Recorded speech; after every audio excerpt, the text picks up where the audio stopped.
Today I'm going to show you another sweet dessert treat utilizing store-bought canned biscuit dough. This is going to be good and so easy. Here we go. To start, I have my 16.3 ounce can of flaky biscuit dough. You can use whatever you have available. I always like the flaky biscuits, and these are like the 8 big biscuits. Here I have some Granny Smith apples. I may chop them all. Maybe I'll start with 2. And with these 2 ingredients, I'm going to mix it up, and it's going to be the start of apple fritters. You guys know that I've done like the donuts video, which my mom did that when I was a kid, and I showed you how I like to do it, my spin on that. So today I'm going to show you apple fritters using store-bought canned biscuit dough. So I'm going to prep the apples and get the biscuit dough ready. So I'm going to open the can here.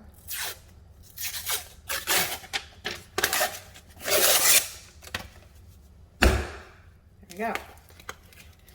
Sometimes that freaks me out, sometimes it doesn't. I don't know, it just depends. I've been using canned biscuit dough lately, so maybe that's why it doesn't freak me out. Okay, so what I'm going to do is you want to just separate them to get an idea. Here we go. And then each one, you're going to just tear that in half and do that.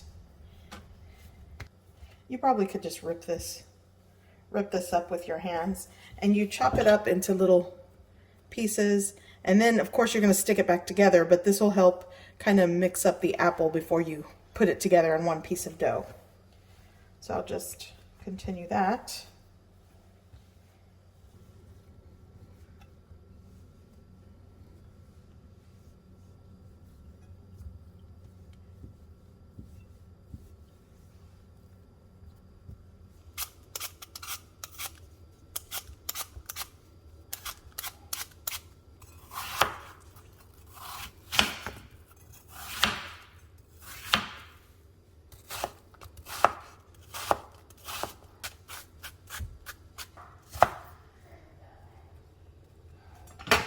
Okay, so here's all my biscuit dough.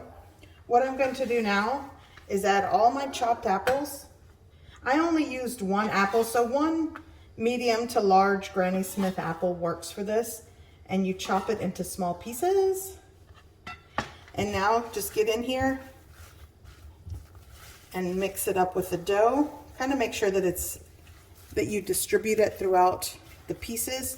Here I'm just going to shake on a couple tablespoons of, this is actually self-rising flour, but all-purpose works, and just get that in to your dough. I'm going to take a little bit more of the flour, and I'm going to roll this out. You can make these as big or as small as you want. The ratio I'm kind of going for is 2 biscuits per apple fritter, so I want these kind of like medium to large. But you can do these small, and you just, there we go. And you press that in,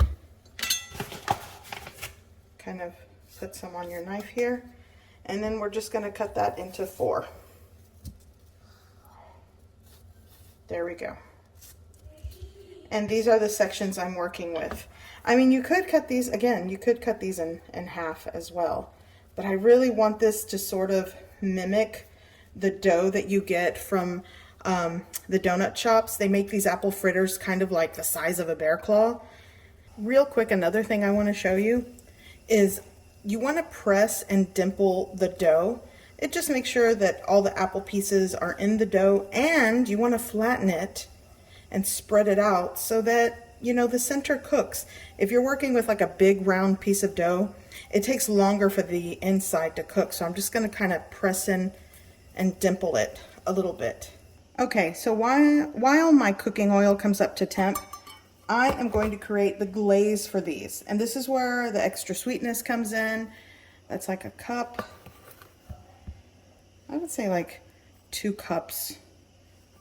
2 cups of confectioner sugar, powdered sugar. I like to add a little pinch of salt.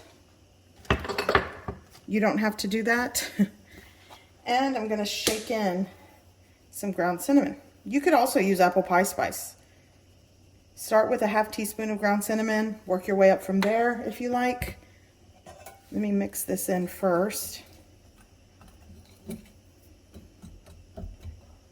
I'm going to add like a teaspoon of vanilla extract. And now start with like a tablespoon of water, work it in. You're just going to add water until your glaze comes together. You don't want it super thick, you don't want it super thin. If you need to add a little more confectioner sugar, if you add too much water, then do that, and vice versa. Like right now, I know I need a little more water.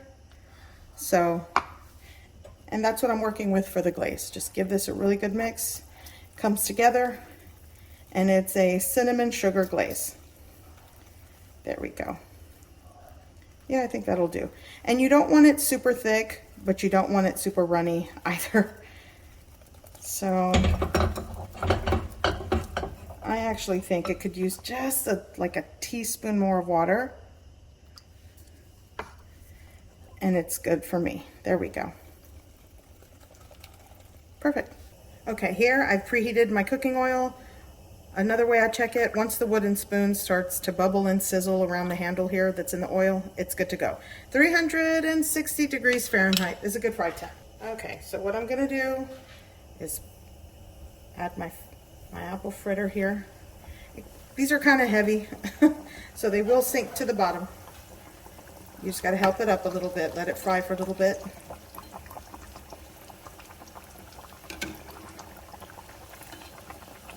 There we go.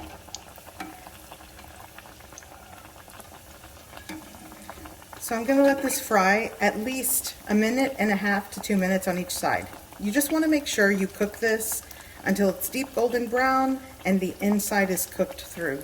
You don't want raw dough in the center. That's another reason why I kind of punch the dough and dimple it and thin it out, because it will puff up while it fries. Okay, I'm going to give this a flip. Maybe this. There we go. There we go. Oh yeah. Doing good things in the fry oil. And like I said, make sure you cook this until the center is cooked through and it kind of puffs up. You'll be able to tell. Okay, so here are all of my apple fritters. They are still warm. Some of them are even hot. But what I'm going to do next is, this is the first one that I fried, the large one. It looks so good. And I'm going to glaze it into my cinnamon sugar. And you want to coat it. Like I said, if you want it a little bit thinner, you can do that. And all I'm going to do now is just let that kind of drip. And that's it. And then you want to let it set. I'm going to glaze each one, and you let them set until the glaze kind of gets crystallized and sets like a coating. And that's it. Really easy. It's so delicious. So we're going to put that right back onto there we go. And I'll go on with the next one. And this was the smaller one, the ones that I cut into smaller pieces. Go. And again, just let it kind of drip. This one was actually kind of hot, so you see how the icing or the glaze kind of thins out. That's why you don't want the glaze to be super thin, because with the residual warmth and heat from your fried dough or your fritter, it'll thin it out. And just repeat the process for the rest of them.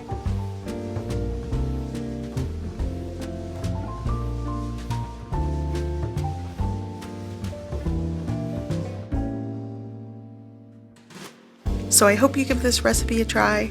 I hope you like it, and thanks for watching.